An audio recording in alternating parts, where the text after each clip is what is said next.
대한민국 중심 채널 KBS 1라디오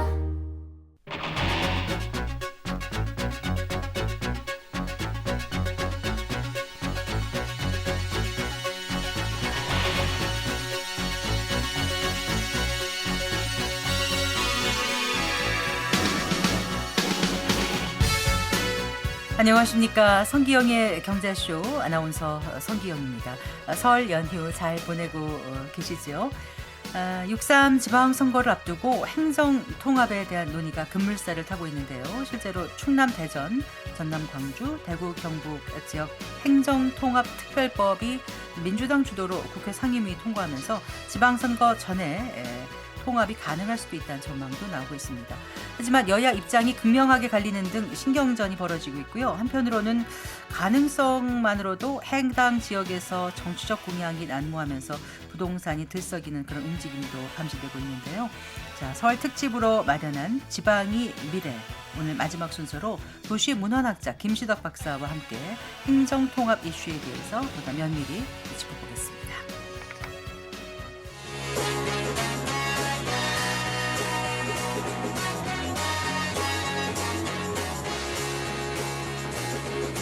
경제 시야를 넓혀드립니다. 투자의 지름길을 안내합니다. 돈 되는 정보를 발견하는 시간. KBS 1라디오 경제쇼. 네, 도시문헌학자 김시덕 박사 스튜디오에 모셨습니다. 반갑습니다. 안녕하십니까. 네, 안녕하세요. 이제 6월 3일이 지방선거잖아요. 네. 이제 선거 앞두고 지금 광역자치단체 간의 행정통합 논의가 그렇죠. 아주 뜨거운 이슈로 부상했습니다. 올해 이제 정부에서 국정과제로까지 내세우고 있어서 꽤 속도가 붙는 모양새인데요. 네. 지금 어떻게 지켜보고 계십니까? 예, 정부 여당이 일단 의석수가 압도적인 상태에서 법을 통과를 시키기 때문에 네, 정말 극렬한 반대가 현지에서 나타나지 않는다면 네, 일단 형식적으로 6월 3일 지방선거 때 어떤 형태로든 일단 모습을 갖출 것 같습니다. 네, 사실 이게 법이 통과되는 과정에서 중단되는 가능성하고 네, 법이 통과돼서 6월 3일 선거가 치러진 뒤에 실체가 얼마나 드러나냐로 문제가 갈라질 것 같은데 네, 지금 상황에서는 아마 형식적으로라도 통합 단체장 선거를 하고 네, 그리고 그 통합 단체장이 존재는 하지만 사실상 도와 광역시들이 제각각 가는 형태로 지금과 같이 그런 임시 형태가 좀 이어지지 않을까라는 예상을 조심스럽게 하고 있습니다. 네. 일단 그 충남, 대전, 또 네. 광주, 전남 그리고 네. 대구, 경북 지역 행정통합특별법이 이제 국회 상임위에서 처리되지 네. 않았습니까? 그 행정안전위원회에서 통과가 됐고, 그리고 이제 이번에 정부가 행정통합 추진 네. 지역에 대해서 그 앞으로 이제 4년 동안 네. 그 20조 원 네. 규모의 재정 인센티브를 지금 약속하고 있어서 이전과는 다르게 속도를 내고 있는데 지금 이제 약간 좀 의견이 분분하긴 하더라고요. 그렇죠. 네. 앞으로의 그 일정이 그러면 이제 그 국회 본회의에서 이게 통과가 돼야 되는 거잖아요. 그렇죠. 네. 그게 2월 중에 마무리가 돼야 된다고들 하죠. 2월 중에 마무리가 돼야 되는 게 3월 5일에 그렇죠. 지방선거 그렇죠. 후보자 입후보 선거 맞습니다. 90일 전이니까 지금 통합시장 후보가 나와 줄 것인가 안 줄 네, 것인가 하려면 아니, 기존대로 할 것인가 그렇죠, 그렇죠. 결정을 해야 되는데 맞습니다. 그 결정하기 전에 이제 마무리가 돼야 되지 그렇죠, 않겠습니까? 그렇죠. 근데 지금 보니까 그 어쨌든 2월 임시국회를 열어서 네. 본회의에서 처리할 가능성이 높아 보인다 이렇게 이제 예. 나오는데 그 부분은 어떻게 보십니까? 현재 국민의힘 쪽이 입장이 애매한데 애매해요. 애매하죠. 그러니까 어, 대구 경북 쪽에서는 찬성으로 갈 것 같은 거고 근데 현재 국민의힘 쪽은 그쪽이 주류니까요. 네. 다만 충남 대전 쪽은 시민의 여론이 좀 다르거든요. 통합이 그렇게 관심이 없거나 네. 충남은 관심이 없는 편이고 네. 대전은 반대 입장이 좀 많습니다. 제가 듣기로는 아, 이 상황에서 지금 국민의힘 자체가 좀 약간 질서 조율이 필요한 상황인데 그게 어떻게 될 것이냐에 따라서 임시의회 때 통과를 시킬 것이냐 아니면 반대를 할 것이냐 이런 움직임을 정하실 것 같아요. 그래서 좀 예측이 좀 안 됩니다. 근데 반대를 하더라도 이제 의석수가 다르기 때문에 예. 네, 중심은 아무래도 여당, 정부 여당이 예. 가져가지 않겠습니까? 근데 이거를 그러면은 만약에 네. 반대를 한다고 했을 때 야당이 네. 강행 처리를 할 수 있는가? 이게 강행 처리로 되는 문제인가에 대해서 의문이 있는 거예요. 네. 이게 중앙 정치에서 결정할 게 아니라 이제까지 95년 도농통합 선거 때부터 마창진 통합, 삼려 통합, 네. 통합 청주시 통합 세 가지 정도가 큰 게 있었는데 네. 모두 지역에서 합의를 거쳐서 올라왔거든요. 그 합의를 거쳤다는 건 그러면 여론조사든 주민투표든 주민투표를 다 한 건 아니잖아요. 아닙니다. 네. 주민투표 한 데도 있고 네. 똑같은 청주시 통합 같은 경우는 네. 청원구는 주민투표를 냈고 청주시는 시의회 통과를 했어요. 그러니까요. 그러니까 어쨌든 지방 레벨에서 합의가 이루어진 다음에 정부가 받는 형태로 취했거든요. 근데 이번에는 그러면 지방 레벨에서의 지방 단위에서의 합의 과정이 아직은 없었던 그러니까 지금 건가요? 광주 전남이나 대구 경북은 이 무난한데 지금 네. 대전 충남이 가장 그런 거죠. 제가 이야기로는 충남 쪽은 기본적으로 시민들 레벨에서 관심이 없는 상태고 여전히 무슨 일인지 알려지지 않았나 봐요. 알려지지 않았어요. 인지가 좀 잘 안 된 상태고 거의 지금 뭐 1, 2개월 만에 밀어붙이고 있는 거니까 대전은 제가 바로 그저께 대전 다녀왔는데 네. 대전에 유명한 백화점이 하나 있습니다. 네네. 그 앞에 모 야당은 천막 치고 반대하고 있고 어. 그분 앞에 플래카드가 하나 남아 있던데 네. 대전에 강남이랄 수 있는 둔산 무슨 아파트가 하나 있어요. 유명한. 네. 둔산동이 좀 네, 유명하죠. 대전에서 네. 대전의 일기 신도시인데 예. 뭐라 적혀 있냐면 충남 서구 무슨 아파트 반대한다. 그렇게 대전이라는 브랜드가 떨어지는 거에 대해서 어허. 반대 입장이 커요. 제가 알기로는. 네. 그리고 지금 정치 여론의 논리에 밀려 있지만 광주광역시나 대구광역시 시민 레벨에서는 역시나 네. 왜 우리가 광역시를 포기해야 되냐라는 여론이 있는 걸로 저는 이해하고 있어서 이렇게 무조건 중앙정부에서 법을 통과시켜서 밀어붙였을 때 네. 받아들일까에 대해서 저는 여전히 의문이 있고 네. 최악의 경우는 법이 통과돼서 어떻게 6월 3일에 통합단체장을 뽑는다 하더라도 다시 무산될 가능성도 있다.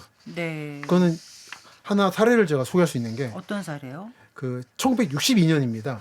62년이요? 62년에 네. 대전에 충남대가 있고 예. 청주에 충북대가 있는데 네. 1년간 통합 충청대를 만든 적이 있어요.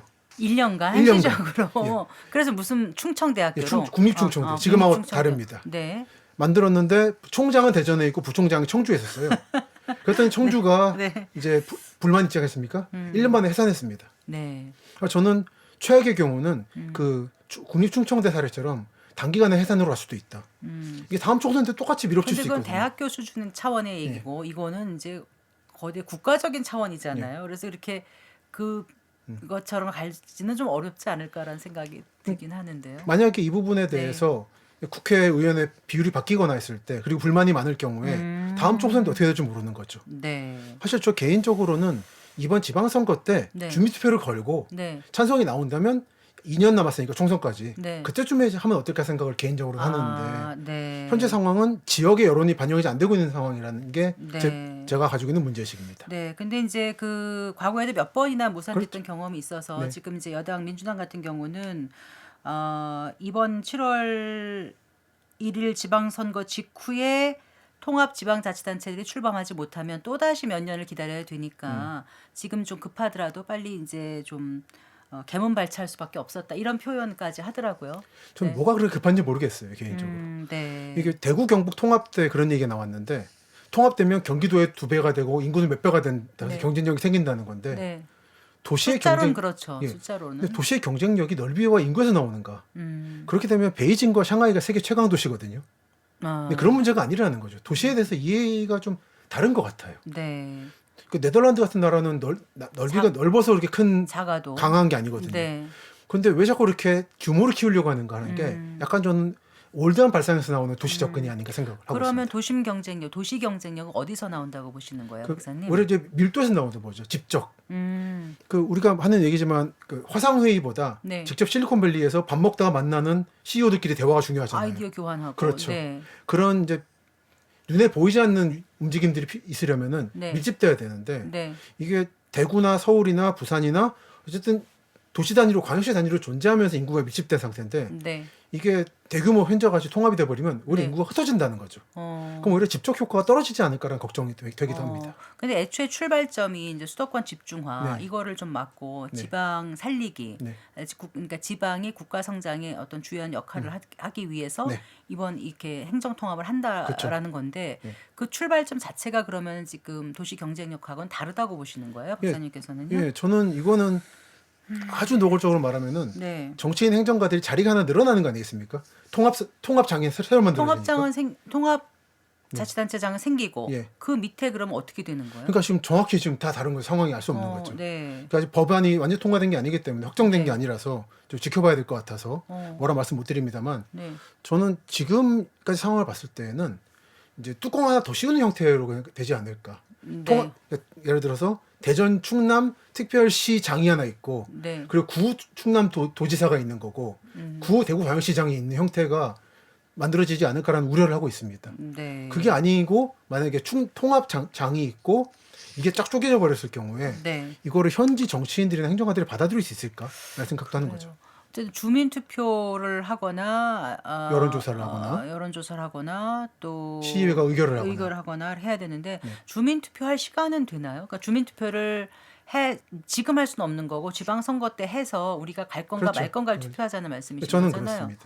네. 근데 최악의 경우에는 단기적으로 그 그렇게 했었는데 우편을 보내거나 네. 꼭 이렇게 선거 형식을 취하는 게 아니라 네. 여론조사도 가능하게 합니다. 네. 그 표본을 늘려서 그렇게 한 사례도 있습니다.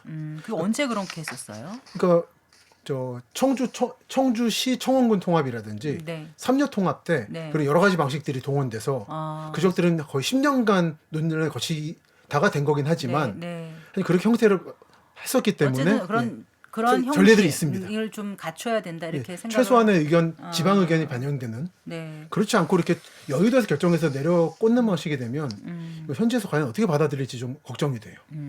그동안 이제 수도권 집중화, 지방 소멸화 문제로 네. 그 지방 소도시의 살 길은 메가시티다, 행정 통합만이 살 길이란 이런 주장을 네. 계속 왔는데 네.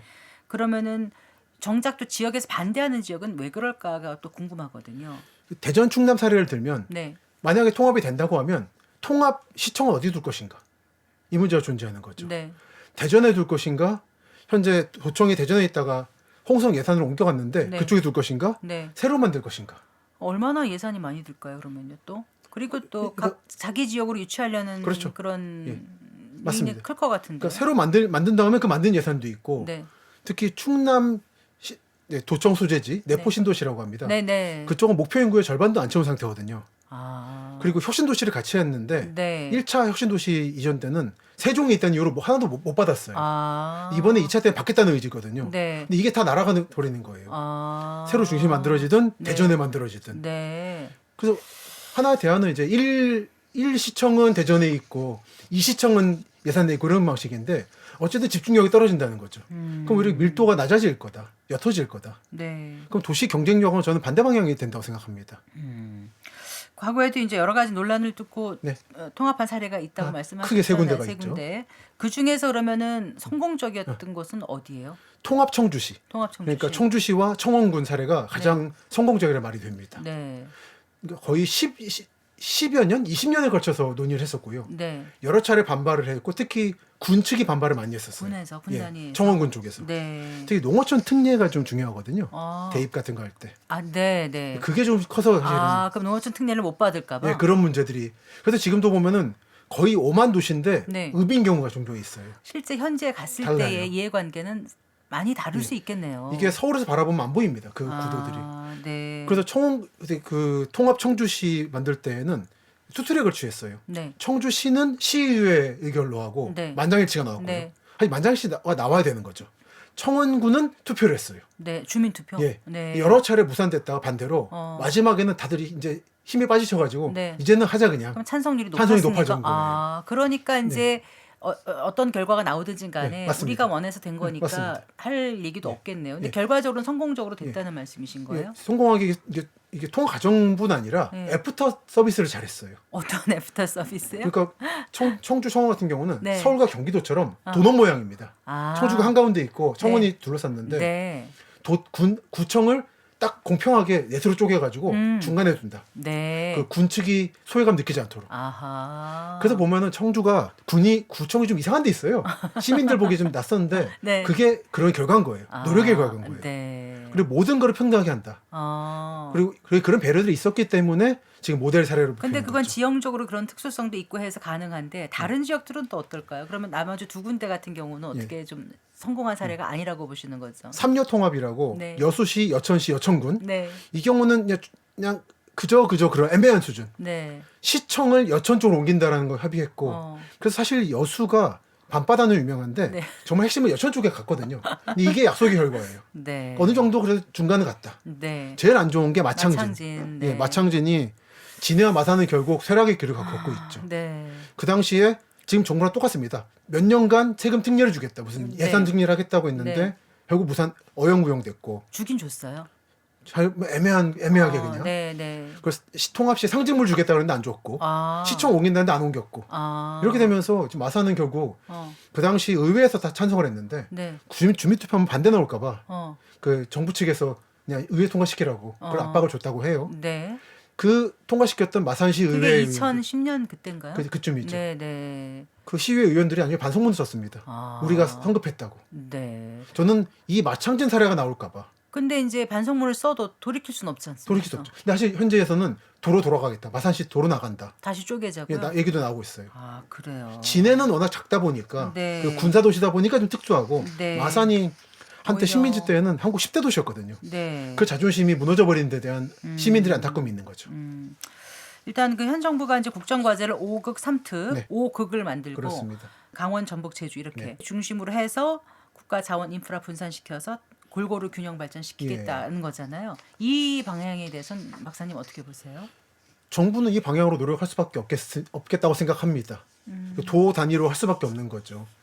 근데 이번에도 통합이 성공하면 4년간 특별 자금을 준다는 건데 네. 그거를 선심제듯이 몇 년 주고 말 게 아니라 네. 항구적으로 세금 권한을 네. 걷는 권한을 정부의 지방 정부에 과감히 위탁하는 방식이 되어야 되지 않는가.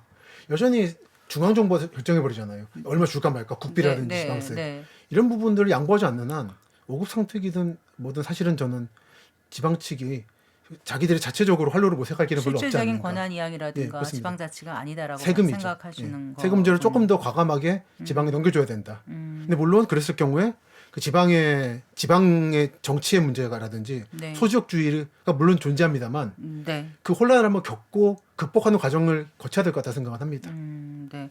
혹시 6.3 지방선거까지 행정통합이 진행이 잘 되지 않더라도 지방살기기를 위한 정부 노력은 계속 이어질 걸로 보시죠? 예, 현재 현 정부 모든 정부가 그랬고 현 정부에 대해서도 그 선의를 의심하지 않습니다. 네. 다만 방법이 조금 이제 좀 거칠다는 느낌을 받는 거죠. 절차를 밟으시는 게 선의를 의심하지 않는 길일 거다. 네. 그리고 제 생각으로는 지금 대통령께서도 말씀하시는데 본인 임기 끝까지 세종의 청와대에 세종 분원하고 네. 국회 분원을 만드시겠다는 거잖아요. 네. 전 그거를 정말 해주시길 바랍니다. 그게 만들어지면 전국 어디서든지 2시간 내로 인프라를 누릴 수 있기 때문에 행정 인프라를 네. 그것부터 시작하면은 기본적으로 예를 들어 전남 고흥이라든지 네.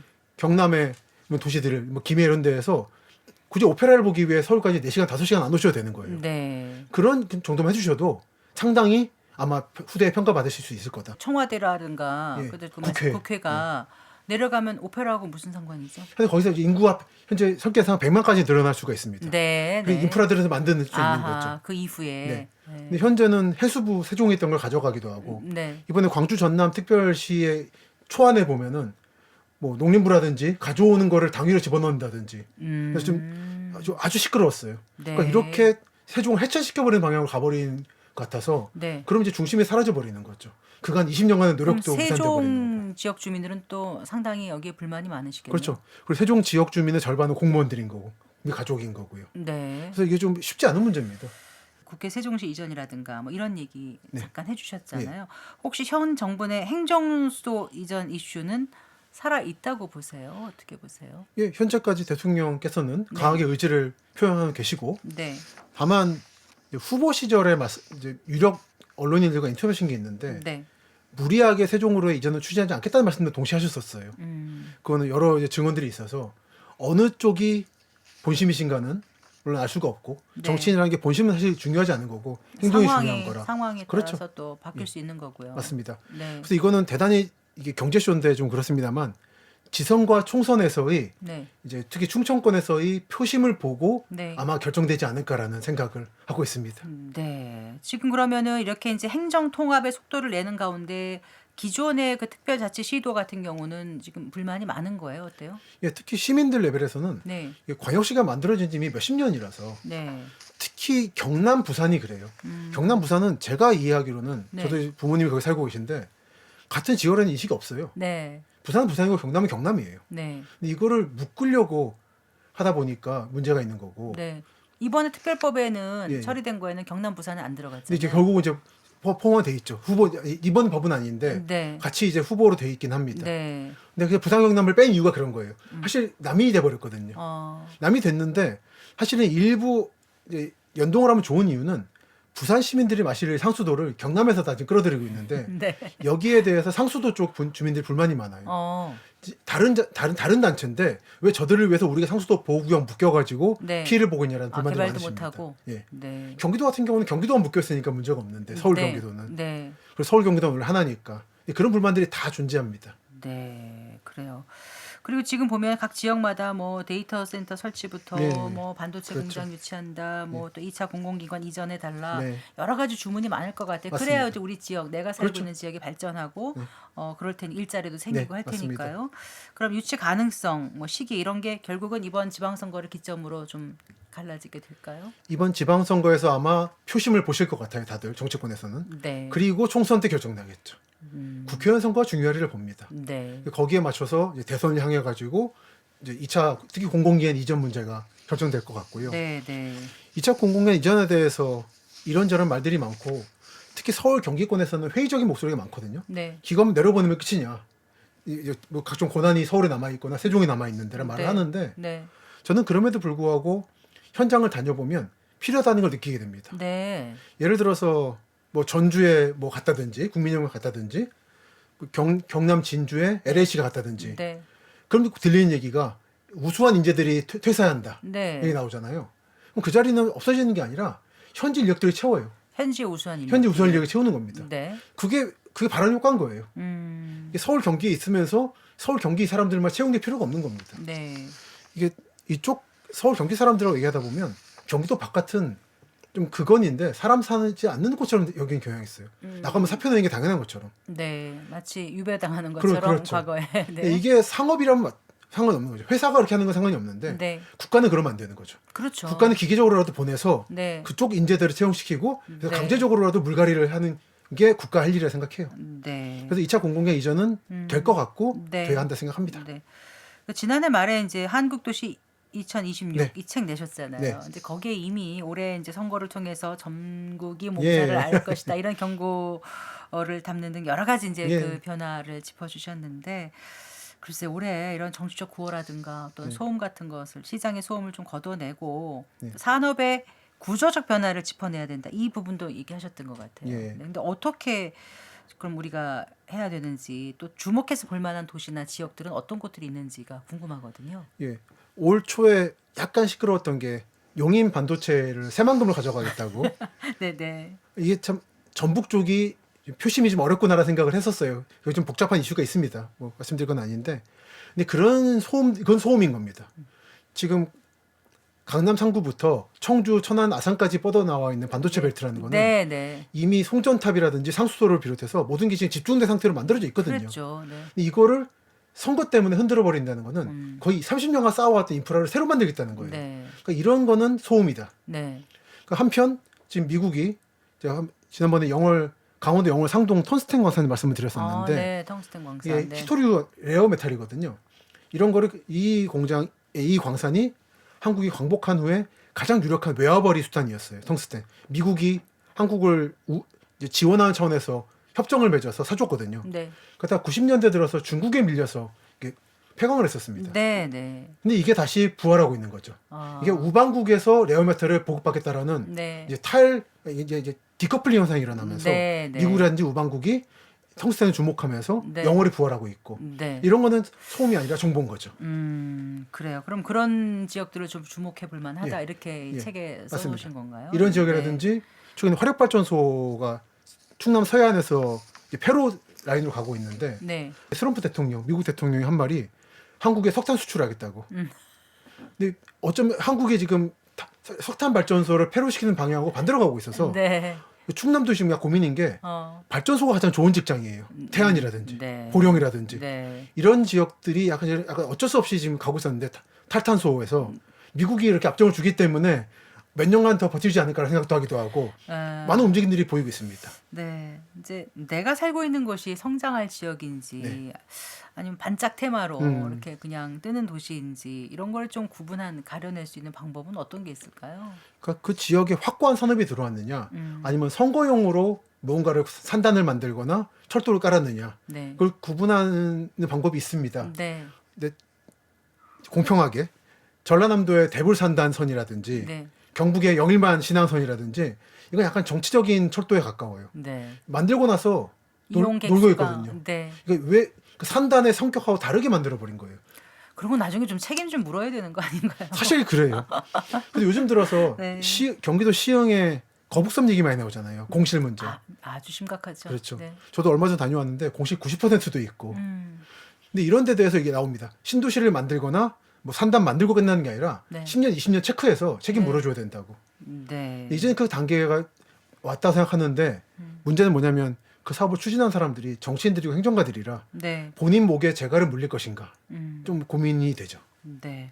그리고 그 책에 보니까 이제 글로벌 지정학적인 리스크가 커지면서 예. 부산, 울산, 경남 지역의 앞으로의 전망이 밝을 것이다 이런 내용이 예. 있던데요. 그렇죠. 네, 자세히 예. 읽어보질 못했어요. 예, 예, 예. 네. 이 지역은 원래부터 안보벨트죠. 철강과 그리고 창원 같은 경우는 원래는 핵무기 개발도 목적이었죠. 70년대 말에 이 미국과의 갈등 속에서 네.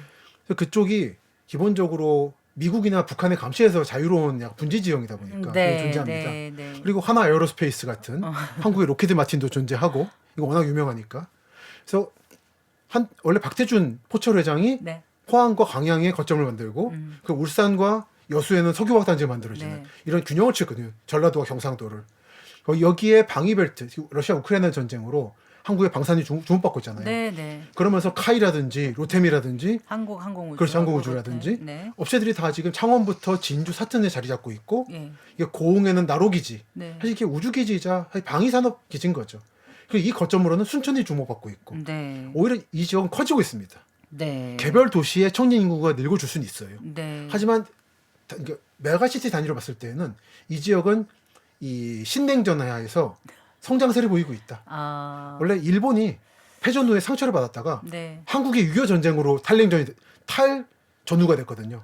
한국은 안타깝지만 베트남 전쟁으로 특수를 받으면서 성장을 맞은 게 있고 네.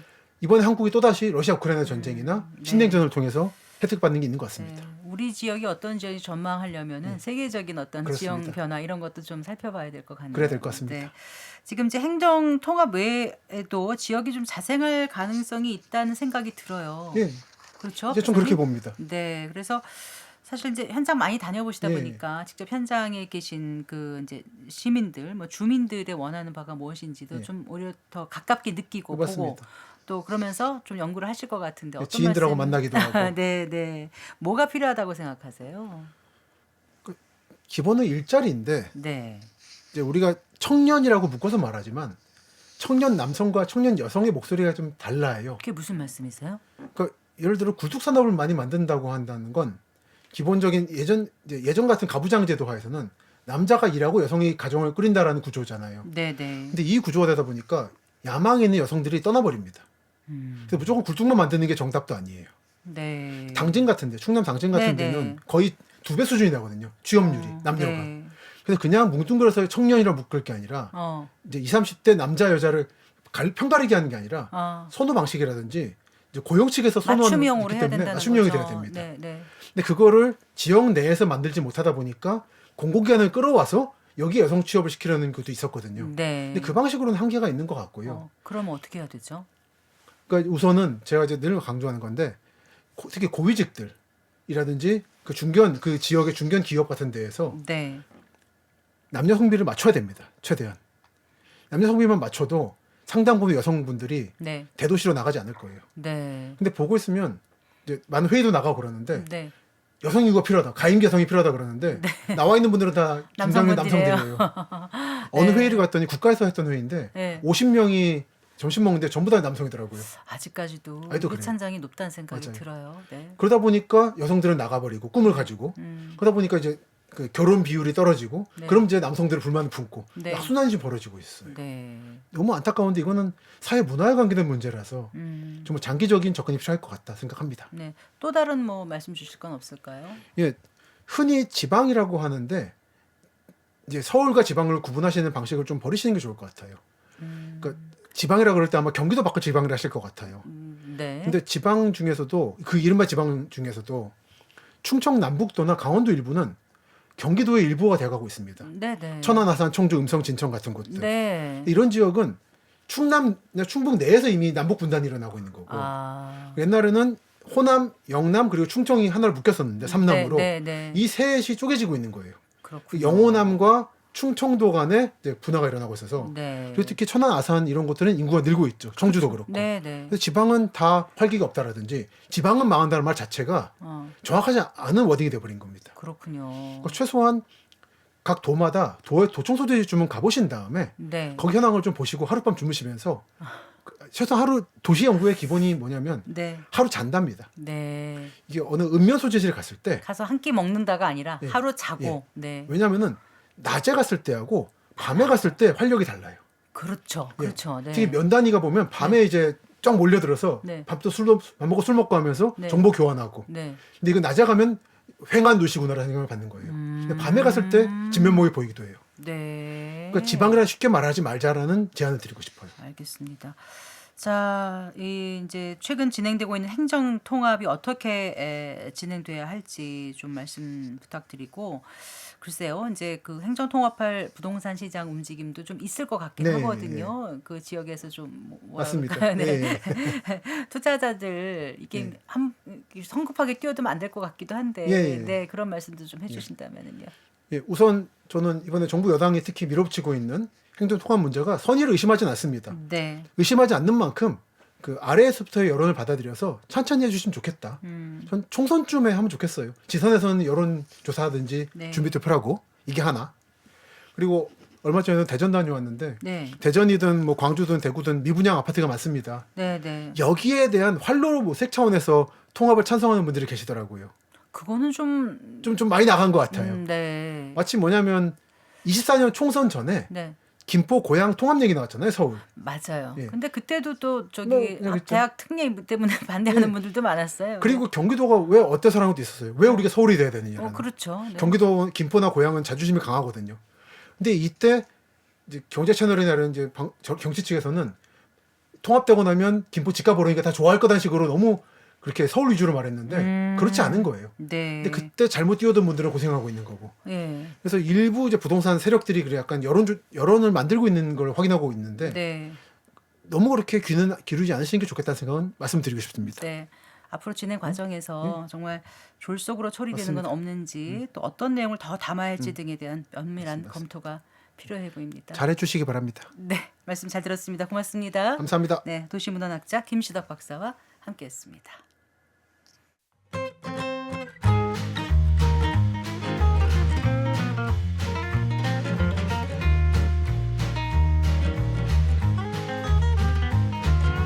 경제 맛집 투자 핫플. 지금은 돈 벌기 딱 좋은 시간. KBS 일라디오 경제쇼. 디지털 기술의 혁신으로 새롭게 창출되는 상품과 서비스가 우리 경제와 일상에 미치는 영향에 대해서 알아보는 디지털 이코노미 순서입니다. 오늘은 설 특집으로 보내드리겠습니다. KDI 한국개발연구원 김동영 박사와 함께하겠습니다. 어서 나오십시오. 안녕하세요. 2026년 병원연에도 새해 복 많이 받으십시오. 새해 복 많이 받으세요. 네, 설 연휴 마지막 날이잖아요. 오늘 어떤 내용 준비해 주셨습니까? 예, 오늘은 가족분들하고 좀 둘러앉아서 이렇게 미래 얘기를 좀 하실 수 있는 미래, 네. 큰 얘기를 좀 준비를 해봤습니다. 인류의 역사가 크게 바뀐 순간을 꼽아보면 아마도 2007년에 스티브 잡스가 청바지 주머니에서 아이폰을 꺼낸 그 순간은 빼놓을 수가 없을 겁니다. 네. 그 후로 강산이 2번 변하는 20년 동안 우리는 아침에 눈 뜨자마자 이 작은 직사각형 화면을 찾고 잠들기 직전까지 손에 쥐고 있다 잠이 듭니다. 네. 그런데 2026년 새해 실리콘밸리에서 아주 도발적인 선언들이 터져 나오고 있는데요. 스마트폰의 시대가 끝났다는 겁니다. 오늘은 네. 이 관련된 이야기들을 좀 나눠보려고 합니다. 그런데 스마트폰의 시대가 끝났다는 게 와닿지 않는 게 저만 해도 스마트폰 없이는 아무것도 못할 정도거든요. 근데 누가 이런 얘기를 했다고요? 예, 이거 가장 선봉에 선 인물은 바로 챗 GPT의 아버지인 오픈 AI의 샘 올트먼입니다. 네. 그러니까 최근 인터뷰에서 아주 인상적인 비유를 들었는데요. 현재의 스마트폰 경험을 마치 네온 사인이 번쩍이고 시끄러운 소음이 가득한 타임스퀘어를 걷는 것 같다라고 표현을 했습니다. 네. 타임스퀘어 정말 번쩍번쩍하지 않습니까? 온갖 그 네온들이요. 근데 화려하지만 한편으로는 좀 정신없고 좀 피곤하기도 하고 맞습니다. 그래요. 네. 맞습니다. 딱 정확한 표현이신데요. 끊임없이 울리는 알람, 뭐 주의를 뺏는 광고, 네. 작은 화면을 봐야 되는 어떤 육체적 피로감, 인류가 이제는 스크린 피로감을 느끼고 있다는 겁니다. 네, 네. 울트머는 아이폰을 디자인했던 전설적인 디자이너 이 존 오브 아이브가 손잡고 이 소음을 없앨 새로운 기기를 심지어는 개발을 하고 있다고 합니다. 네. 그 아이폰을 만든 디자이너가 아이폰을 죽이는 기기인가요? 그러니까 소음을 없앤다니까. 근데 그런 그렇죠. 기기를 만든다는 게 좀 어떻게 보면 아이러니하게 다가오는데 근데 박사님, 기업들이 단순히 뭐 소비자가 피곤해하니까 새로운 걸 만들지는 않을 거 아니에요. 네, 아무래도 경제적인 이유가 더 크지 않을까요? 맞습니다. 이제 오늘 얘기하고 싶은 본론으로 이제 들어가는 건데요. 사실 이 전쟁의 본질은 플랫폼 수수료와 데이터 주권 싸움입니다. 네. 경제학적인 측면에서 보면 지난 20년간 전 세계 디지털 경제는 애플과 구글의 이중 독점 체제였습니다. 이 체제 하에서는 어떤 앱을 만들든지 개발자는 매출의 최대 30%를 일종의 디지털 통행세로 내야 했거든요. 네. 30%면 사실 엄청난 규모입니다. 어마어마한 세금이죠. 네. 예를 들어서 오픈 AI는 현재 매출의 대부분을 구독료에서 버는데 이 수익의 상당 부분을 경쟁자인 애플과 구글에 떼어줘야 되는 겁니다. 네, 네. 이 메타의 마크 저커버도 마찬가지인데요. 메타는 광고가 주 수입원인데 애플이 몇 년 전에 개인정보 추적 금지 기능을 도입하면서 사용자 데이터를 수집하기가 너무 어려워졌습니다. 네. 그래서 메타는 스마트 글라스에 사활을 걸고 있습니다. 남의 땅에서 장사하려니 새만 비싸고 눈치 보인다라는 거죠. 차라리 내가 땅을 파서 건물을 짓겠다라는 전략입니다. 네. 안경에 카메라와 스피커를 달아서 사용자가 무엇을 보고 무엇을 듣는지 스피커를 거치지 않고 직접 데이터를 수집하겠다는 겁니다. 네. 아마존도 마찬가지인데요. 알렉사 플러스가 탑재된 에코 안경과 이어버드를 통해서 소비자가 말 한마디로 쇼핑하게 만들고 싶어하는 장치를 마련하고 있습니다. 그러면 결국 스마트폰이라는 그 중개인을 없애버리는 건가요? 그렇죠. 이게 이제 탈중개화라고 하는 건데요. 네. 소비자와 AI가 직접 만나는 접점, 그러니까 새로운 인터페이스를 선점하는 자가 다음 10년의 디지털 경제 패권을 주게 될 거라는 겁니다. 네. 지금 우리가 목격하는 요 장면들은 단순한 신제품의 출시가 아니라 20년 동안 있었던 과거의 경제 질서가 이제 재편되는 과정일지 모른다라는 주장들인 거죠. 그래요. 그런데 이제 이렇게 아무리 그 계획이 원대해도 물건을 만들 부품 없으면 소용 없지 않습니까? 그렇죠. 그런데 요즘 보면은 반도체 시장 분위기 심상치 않던데요. 맞아요. 여기서 이제 아주 심각한 공급망 쇼크가 발생을 하고 있습니다. 네. 이게 이제 AI 혁명이 가져온 역설인데요. 저는 이걸 반도체 구축 효과라고 표현을 하고 싶습니다. 네, 구축한다는 네. 게 이제 크라우딩 아웃 된다는 건데 갉아먹는다는 거잖아요. AI용 고성능 칩이 너무 많이 필요하다 보니까 정작 우리가 일반적으로 쓰는 스마트폰이나 PC에 들어갈 반도체 설비는 부족하게 되는 이런 현상이 나타나는 겁니다. 네. 구체적으로 좀 짚어주신다면요. 예, 핵심은 이제 메모리 반도체 이야기인데요. 특히 우리가 잘 아는 D램입니다. 요즘 AI 데이터 센터에는 이 HBM이라고 하는 특수 메모리가 필수입니다. 네, 네. 그런데 HBM을 만드는 건 굉장히 까다롭습니다. 네. 일반 D램보다 실리콘 웨이퍼를 한 3-4배 더 많이 잡아먹거든요. 네. 삼성전자나 하이닉스 같은 제조사 입장에서는 일반 D램보다 이익률이 훨씬 높기 때문에 HBM 생산에 집중할 수밖에 없습니다. HBM의 영업이익률은 50%가 넘거든요. 기업 입장에서는 당연히 많이 남기는 그렇죠. 걸 하고 싶죠. 그렇게 되면은 이제 스마트폰용 그 메모리는 어떻게 되는 거예요? 이게 이제 공급 시설이 제한돼 있다 보니까 공급은 줄어들 수밖에 없는 겁니다. 그렇게 되면 다들 HBM에 집중을 하니까 스마트폰용 메모리는 덜 만들게 되고 네. 공급은 줄어들게 되고 가격이 폭등하게 되는 거죠. 분석에 따르면 지난 15개월 동안 스마트폰에 들어가는 12GB D램 원가가 무려 $70나 상승했습니다. 네. 우리 돈으로 부품값만 10만 원 이상 상승한 셈인 겁니다. 부품값만 10만 원이 오르면 소비자 가격은 더 오르겠죠. 그렇죠. 이제 시장에서는 이제 비명이 터져 나올 정도의 가격 상승 폭인데요. 대래 최고 운영 책임자는 유례 없는 수요 공급의 불일치라고 표현할 만큼 심각한 상황으로 받아들이고 있고 네. 중국과 같은 저가 샤오미 같은 저가 상품을 출시하는 기업들도 제품 출시를 미루거나 가격 인상을 예고하고 있습니다. 네. 그래서 이제 올해 PC 가격이 15에서 20% 정도 급등할 걸로 보이거든요. 그리고 스마트폰 출하량은 당초 예상보다 훨씬 나쁜 6% 감소가 예상이 되고 있는 상황입니다. 그러니까 이제 AI 기기를 만들려다가 그 기존 스마트폰 시장이 타격을 입는 그런 형국인데 결국 이걸 이제 우리가 파운드리 전쟁이라고 부르는 거죠. 그렇죠. 이 메모리뿐만 아니라 시스템 반도체를 만드는 파운드리, 그러니까 위탁 생산자죠. 네네. 이게 전쟁인데요. 예전에는 애플이나 삼성전자가 TSMC의 완전 VVVIP였습니다. 제일 많이 파니까요. 네. 그런데 이제는 엔비디아 같은 AI 칩 설계 회사들이 돈은 얼마든지 줄 테니까 우리 칩 먼저 찍어달라라는 이야기를 하면서 줄을 섭니다. 스마트폰 제조사들은 이제 우선순위에서 밀려나고 칩 확보에 어려움을 겪는 완전한 의뢰 처지로 전락할 위기에 놓인 겁니다. 네네. 우리는 반도체 슈퍼사이클이 왔다고 되게 좋아했는데 그 이면에는 살벌한 공급망 전쟁이 펼쳐지고 있는 거죠. 네. 어쩌면 우리 소비자들이 당분간 비싼 노트북, 비싼 스마트폰 가격을 감내해야 될지도 모르는 상황인 겁니다. 네. 그 오픈 AI나 메타 같은 도전자들이 지금 스마트폰 공격하고 있고 또 반도체 공급망도 요동치고 있는데 자, 그렇다면 애플과 구글은 어떻게 가만히 당하고만 있겠습니까? 그렇죠. 항상 요들의 전략이 우리 관심인데요. 지난주에도 지지난주에도 계속 이 대립들을 한번 살펴보고 있었습니다. 근데 이들도 아주 영리하고 무서운 흡수 전략을 쓰고 있습니다. 네. 일명 적과의 동침이라고 할 수 있는 것들인데요.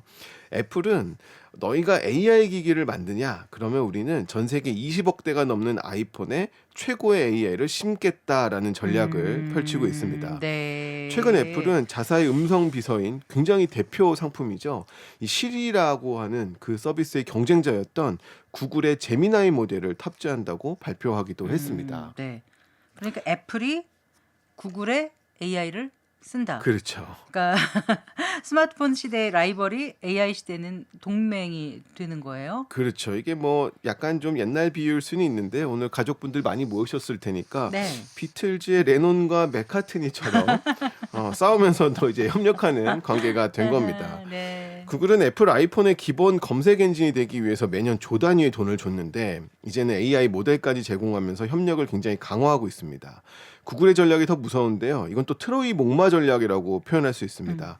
구글은 자사의 AI 제미나이를 안드로이드 폰뿐만 아니라 아이폰, 심지어 경쟁사들이 만드는 VR 헤드셋이나 스마트 글라스에도 심으려고 하고 있습니다. 네. 최근 삼성이 만드는 VR 기기용 플랫폼이 안드로이드 XR 출시가 대표적인데요. 껍데기가 스마트폰이든 안경이든 관계없이 그 안에 뇌는 내 걸 심겠다라는 겁니다. 네. 이렇게 되면 구글은 어떤 기기가 나오더라도 데이터를 독점할 수가 있게 되는 거죠. 그러니까 기기는 바뀌어도 플랫폼은 영원하다. 그렇죠. 네, 이런 자신감일 텐데 지금 시장 평가는 어떻습니까? 시장은 구글의 손을 완전히 들어주고 있는 모습입니다. 이 구글의 모회사 알파벳의 시가총액이 최근 애플을 추월했다는 점이 그 반증인데요. 네, 네. 투자자들은 하드웨어 제조사보다는 AI 지능을 가진 플랫폼의 미래 가치를 더 높게 평가하고 있다고 해석할 수가 있습니다. 하지만 도전자들도 만만치 않을 것 같아요. 그 스마트 글라스 시장 전망은 어떤 거예요? 그렇죠. 이제 하드웨어 업체들도 가만히 있진 않을 겁니다. 소프트웨어 경쟁이 계속 될 건데요. 아직까지는 다윗과 골리앗 싸움입니다. 이제 HSBC 은행 추산이 있어서 한번 가지고 와봤는데요. 전 세계 스마트 글라스 사용자는 아직은 1,500만 명 수준입니다. 네. 반면에 애플은 작년에만 아이폰을 2억 5천만 대 팔았거든요. 네. 게다가 스마트 글라스는 굉장히 좋아지고는 있지만 기술적 한계가 존재합니다. 안경은 일단 뜨거워지면 안 되거든요. 발열 문제가 좀 있고요. 배터리 네. 용량 문제 뭐 이런 아하. 것들이 넘어야 될 산들이 있습니다. 네, 네. 작년에 이제 어떤 스타트업이 옷에 꼽는 AI 핀을 내놨다가 발열이나 성능 문제로 폐업한 사례도 있거든요. 네, 네. 그러니까 성능이 굉장히 좋아진 건 사실인데 아직은 스마트폰을 대체하는 경쟁자가 되기에는 조금 부족한 상황입니다. 네. 자, 오늘은 이제 스마트폰의 종말론 얘기하셨고 또 반도체 전쟁까지 얘기를 해주셨는데 이제 우리 얘기를 좀 해볼게요. 한국은 이제 세계 최고의 스마트폰 제조사가 그렇죠. 있고요. 근데 세계 메모리 시장을 꽉 잡고 있는 그런 나라입니다. 맞습니다. 이 거대한 변화의 흐름 속에서 우리가 기회를 잡을 수 있다고 보세요? 이게 이제 위기일 수도 있고 기회일 수도 있는 양면입니다. 한마디로 정의하면 잘못하면 하드웨어의 덫에 걸릴 수도 있는데 네. 반대로 슈퍼사이클의 파도를 탈 수도 있다라고 보는 그 갈림길에 있다라고 해석할 수 있습니다. 네. 반도체 부분만 똑 떼놓고 보면 이건 뭐 말할 필요도 없이 맑음입니다. 무조건. 하이닉스와 삼성전자는 현재 AI 데이터 센터의 필수적인 이 HBM 시장을 장악을 하고 있거든요. 그렇죠. HBM은 일반 메모리보다 영업이익률이 50%가 넘는 고부가가치 상품입니다. 스마트폰이든 AI 안경이든 뭐 아니면 이걸 지원하는 서버든 결국 메모리는 무조건 필요하기 때문에 구조적으로는 굉장히 호재입니다. 네. 근데 지금 문제는 세트, 그러니까 완제품을 만드는 삼성의 스마트폰 사업부입니다. 이게 이제 하드웨어 덫이라고 볼 수 있는 부분인데요. 삼성전자가 갤럭시의 하드웨어 스펙, 그러니까 카메라 화소나 접는 기술에만 집중하다 보면 네. 뭐 이런 표현 좀 그렇습니다만 노키아의 길을 갈 수도 있는 겁니다. 경쟁자인 애플은 이미 구글의 지능을 빌려와서 아하. 아이폰을 똑똑하게 만들고 있고 예. 메타나 아마존은 스마트폰을 아예 없애버릴 기기를 만들고 있기 때문에 그러면은 우리 기업들 앞으로 어떻게 해야 되죠? 그렇죠. 이제 인터페이스의 표준을 선점해야 된다라고 설명을 하고 싶습니다. 네. 지금 미국 빅테크들이 만드는 AI 기기, 그러니까 스마트 글라스나 AI 핀 등이 겪는 가장 큰 문제는 발열이나 배터리거든요. 네네. 안경이 뜨거워지면 쓸 수가 없습니다. 그래서 이걸 해결할 수 있는 나라는 전 세계에 사실 한국밖에 없습니다. 아. 최고의 저전력 반도체 기술이나 배터리 기술을 동시에 가진 국가가 한국이거든요. 그래서 우리 기업들이 단순히 부품을 납품하는 의뢰 입장이 아니라 난제들을 해결해주는 대가로 차세대 기기의 플랫폼 파트너 지위를 요구하는 그런 표준화가 필요하다라는 걸 강조하고 싶습니다. 네, 그렇게 하려면 정부 역할도 중요할 것 같은데 지금 정부 정책을 보면은 주로 공장 같은 거 짓는데 보조금 주는 정도, 보조금 주는 것에 맞춰져 있지 않나요? 그렇죠. 뭐 그거 자체를 비판할 수는 없습니다. 굉장히 중요하니까요. 그래서 K-칩스법이나 용인 클러스터 조성들은 굉장히 시적절했습니다만 2026년 시점에서는 2.0으로 좀 진화해야 됩니다. 네. 이제 많은 정책 당국자들에게 두 가지를 제언을 드리고 싶은데요. 한국을 전 세계 AI 디바이스의 테스트 베드로 만들어 달라는 겁니다. 지금 네. 샘 올트먼이나 마크 저커버 같은 리더들은 어떤 기기가 스마트폰을 대체할까를 고민을 하고 있습니다. 그 답을 한국에서 찾도록 해줘야 됩니다. 정부는 샌드박스를 대폭 풀어서 전 세계 AI 기업들이 한국의 통신망과 한국의 반도체를 이용해서 가장 먼저 신제품을 실증해 볼 수 있는 글로벌 AI 디바이스 실증 단지를 만들어 줘야 됩니다. 네. 두 번째는 공급망의 양극화를 막아야 됩니다. 이 부분은 민생하고 직결되어 있어서 굉장히 중요합니다. 만약에 반도체 기업들이 돈 되는 AI 칩에만 올인하면 정작 우리 중소가전업체나 자동차에 들어가는 범용칩 생산이 줄어들고 가격이 폭등하게 됩니다. 이건 물가 상승으로 이어지거든요. 네. 정부가 대기업들이 AI 칩에 집중할 동안 허리를 받쳐줄 중견 파운드리 육성을 해서 범용 반도체 공급이 끊기지 않도록 공급망의 안전판을 마련해 줘야 됩니다. 네. AI 강국 당연히 필요하지만 기초산업당 이 생태계가 무너지면 결국에 윗단도 버텨낼 수가 없기 때문에 이 부분들은 굉장히 중요하게 살펴봐야 되는 부분들입니다. 네. 자, 그 AI라는 첨단 산업도 중요하지만 그 물가와 직결된 어떤 기초 생태계 이걸 지키는 것이 결국 정부의 몫이다 이런 말씀을 주신 맞습니다. 거죠. 맞습니다. 네, 그래요. 기업 정부 역할 얘기해 주셨고, 자 이렇게 정말 거대한 흐름이 네, 우리가 올라타 있는데 이럴 때 소비자들은 어떻게 해야 될까요? 예, 이제 뭐 앞에 좀 거창한 얘기를 많이 했는데요. 사실 소비자 입장에서는 이런 것들 모르는 분들도 많습니다. 당장 내 스마트 가격, 폰 가격, 네. 뭐 PC 가격이 어떻게 오르냐 이런 것들이 더 중요할 텐데요. 네, 급하지 않으면 일단은 교체 주기를 늦추는 게 합리적입니다. 이건 뭐 공급망 문제이기 때문에 네. 어쩔 수가 없을 겁니다. 근데 이제 하나 더 강조하고 싶은 건 이 기회에 디지털 적응력이 중요하다라는 말씀 정말 드리고 싶습니다. 과거에는 뭐 타자를 빨리 치는 게 능력이었던 어떤 시대가 있는데 이제는 AI에게 말로 정확하게 지시하는 능력이 개인의 경쟁력이 되는 시대가 될 겁니다. 어떤 하드웨어가 나오더라도요. 그래서 네. 새로운 기기가 나오더라도 전혀 두려워하지 말고 경험을 하되 그 기기가 나를 편리하게 하는지 혹은 내 데이터를 과도하게 가져가는지는 감시할 수 있는 능력도 같이 갖춰야 된다는 거 강조하고 싶습니다. 네, 자 좀 정리를 해주세요. 예, 오늘은 스마트폰은 타임스퀘어처럼 피곤하다는 샘 얼트먼의 말로 시작을 했는데요. 결국 기술은 인간을 더 자유롭고 편하게 하는 방향으로 발전을 하게 될 겁니다. 20년 전 아이폰이 우리를 인터넷 세상에 연결을 해줬다면 네. 앞으로 올 AI 기기들은 우리를 이 스크린에서 분명 해방시켜 줄 겁니다. 근데 그 과정에서는 분명 경제적 비용이 발생하고 누군가는 도태될 수도 있습니다. 우리가 이제는 뭐 과거에는 어떤 주체들은 성장만 얘기하고 또 어떤 주체들은 분배만 얘기하는 일들이 일어나곤 했는데요. 아마 지금부터 다가올 세상에서는 그 두 개가 같이 이루어져야 될 겁니다. 뭐 여러 가지 표현들로 이루어지고 있는데 뭐 진짜 성장이라는 표현들도 그 중에 하나인 것 같습니다. 사실 디지털 분야에서도 이 진짜 성장이라는 것들이 많이 구현이 돼야 될 겁니다. 네. 어떠한 기기가 등장을 하더라도 그 기기를 잘 사용할 수 있는 디지털 문해력이라든지 그리고 그 디지털 기기를 뒷받침할 수 있는 여러 공급망들이 준비되어 있지 않다면 성장도 분배도 어려운 시기가 찾아올 수가 있습니다. 네. 그래서 우리가 이러한 하드웨어의 덫을 피하고 정부와 기업이 힘을 합쳐서 표준을 선점할 수 있는 어떤 능력들이 있다면 네. 한국 경제는 2026년에 분명히 추격자에서 선도자로 올라가는 원년이 될 수 있다라는 점 오늘 주제를 빌어서 다시 한번 강조하고 표현을 하고 싶습니다. 네. 오늘 말씀 잘 들었습니다. 고맙습니다. 감사합니다. 네, KDI 한국개발연구원 김동영 박사와 함께했습니다. 설 연휴에 보내드리는 성기영의 경제쇼 오늘 순서 여기까지입니다. 연휴 마지막 날까지 건강하게 보내시고요. 저는 여러분 내일 다시 찾아뵙겠습니다. 고맙습니다.